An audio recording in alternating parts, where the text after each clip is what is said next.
Bonjour, bienvenue dans le Jardin Grandiflora, troisième épisode de la semaine dédié aux plantes en pot. Et aujourd'hui, ça va être une opération SOS, parce qu'en fait, deux catégories de plantes ont pas très bien passé l'hiver. Alors pour une raison très simple, c'est qu'elles n'ont pas eu forcément les abris et les protections qu'il fallait. Alors première plante qui a souffert, ça va être les hibiscus. Et là, j'ai deux contextes. Le premier, c'est deux hibiscus qui étaient dans les pots rouges où on a planté les podophyllum il y a 15 jours. En fait, ils étaient magnifiques tout l'été, je dirais du printemps à l'automne. Et on s'est fait un petit peu avoir par les moins 5 degrés qu'il y a eu début décembre. Donc en fait, ils ont mal réagi.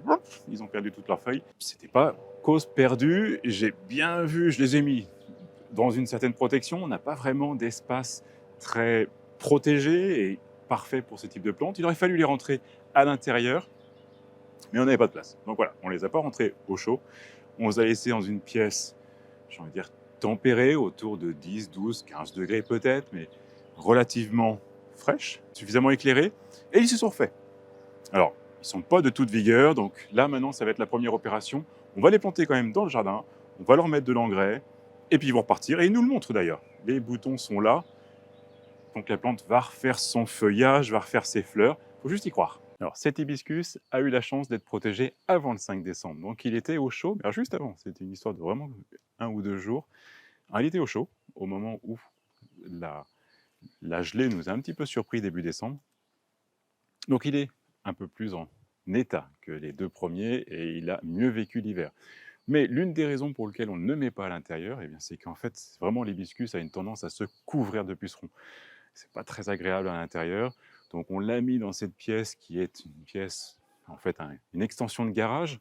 Il était dans une température ambiante suffisante pour la saison, pour passer l'hiver, mais il n'a pas eu non plus toute l'attention qu'il mérite parce que, à nouveau, il y a ces pucerons qui viennent, mais vraiment en quantité, c'est vraiment désagréable. Donc bientôt, ça va être le rôle des coccinelles de venir s'installer et dévorer tous ces petits pucerons. Et on fera bien entendu un atelier sur les larves de coccinelles qu'on viendra gentiment appliquer sur la plante pour qu'elle se régale de tous ces pucerons qui sont sur place.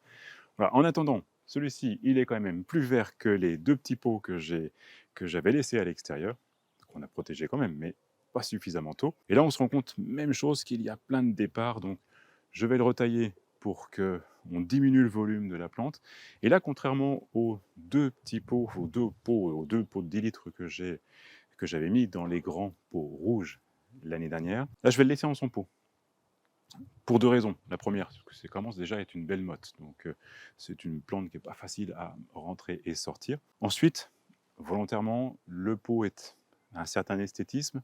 Et ce type de pot avec une forme en œuf, en fait, c'est pas facile de les ressortir, les plantes. Il vaut mieux, pour les sortir de là, il faut vraiment aller casser le système racinaire. Donc, c'est pas ce que j'ai envie pour cette année. Donc, on va le positionner dans le coin ici. Il va venir là. On va faire en sorte de libérer quelques branches pour bien le voir.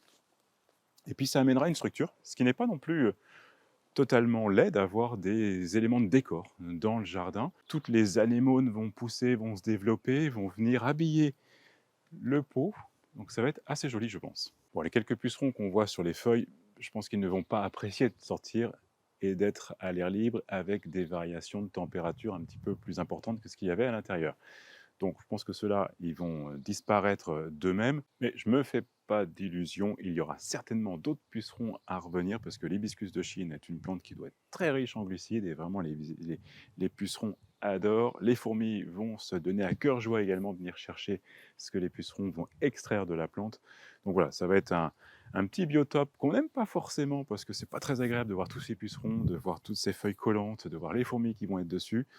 Et très honnêtement, les fleurs rouges qui vont apparaître là d'ici quelques mois quand même, dans 1 ou 2 mois, oh, c'est tellement des merveilles qu'on excuse ce côté pas très agréable des pucerons. Et c'est d'autant mieux de les avoir assez loin de la terrasse parce qu'on ne les voit pas de près, justement, et on admire leurs fleurs quand ils vont être dans le massif. Donc voilà, on les positionne, on va leur donner l'engrais qui va bien pour qu'ils repartent, puis on va en profiter.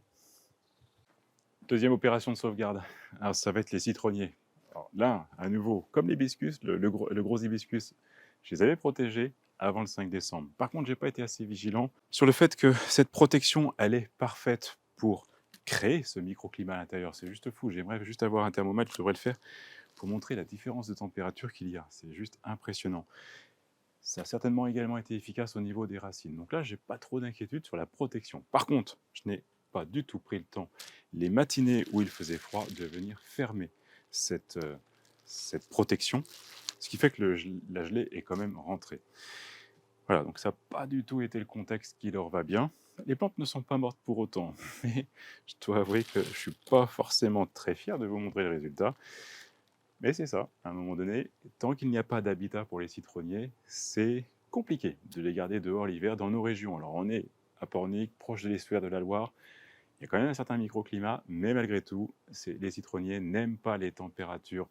On dit souvent en dessous de 5 degrés l'hiver, donc vraiment d'avoir une pièce pour les protéger, c'est parfait.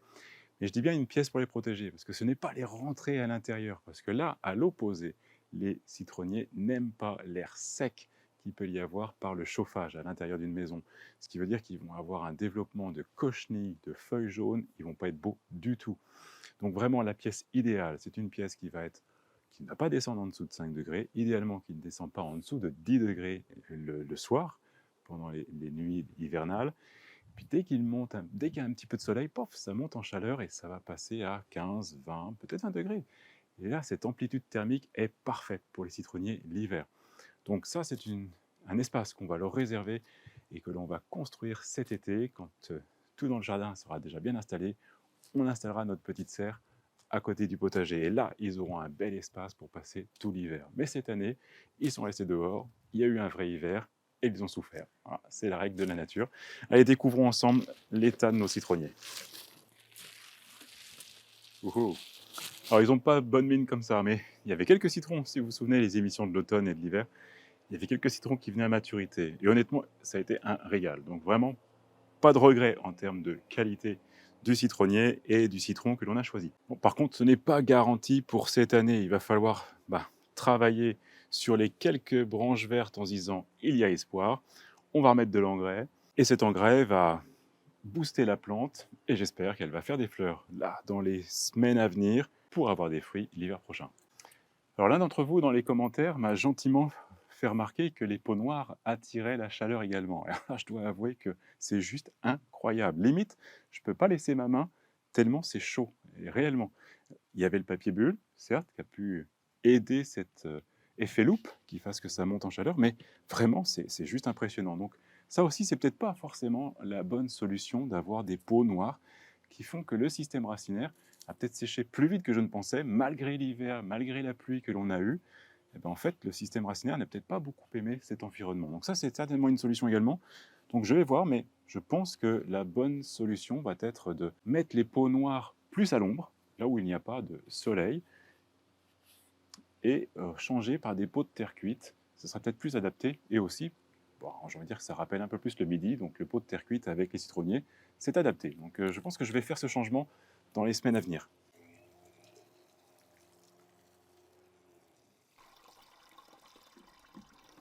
Là, j'ajoute ce revitalisant qui va avoir tous les composés qui vont bien dans les engrais, mais surtout du bore. Et ça, le bore aide à la circulation du sucre entre le système racinaire et les branches et donc les feuilles.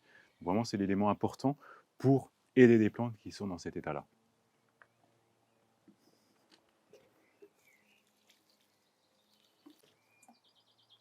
Voilà, et j'espère que ça va les rebooster et qu'elles vont nous apporter, alors pour les hibiscus, bien entendu, de belles fleurs, des grosses fleurs, et pour les citronniers, des fleurs, mais surtout derrière des fruits. Voilà, je vous souhaite un bon week-end, quelle que soit la météo, profitez de votre jardin. Je sais que la météo ne va pas être extraordinaire, au moins pour l'ouest de la France, ça ne va pas être une très très belle météo.